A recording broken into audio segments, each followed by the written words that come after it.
নমস্কার দর্শক বন্ধু। আজ আপনাদের হনুমানজির মহাশক্তিশালী একটি মন্ত্র বলবো। আপনারা এই মন্ত্রটা যে কোনো কাজে বেরোনোর আগে অবশ্যই পাঠ করবেন এবং নিত্য এই মন্ত্রটা পাঠ করবেন, সব দিক থেকে আপনাদের উন্নতি হবে। মন্ত্রটি হলো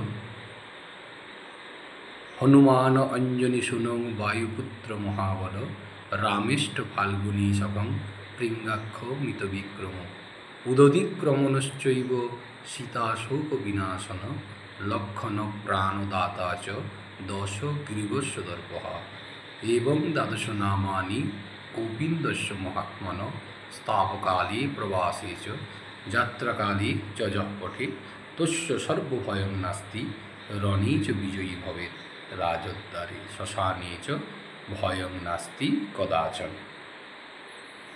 আমি মন্ত্রটা আরেকবার বলছি।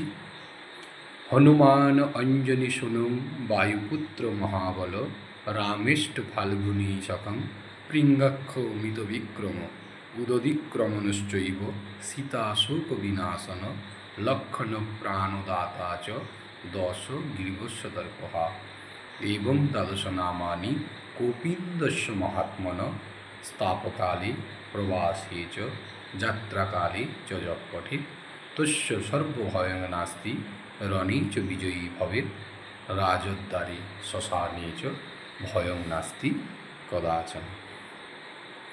অর্থাৎ যে কোনো যাত্রাকালে এই মন্ত্রটা কেউ যদি পাঠ করে সমস্ত কাজেই তার সফলতা আসবে এবং সব দিক থেকে তার উন্নতি হবে।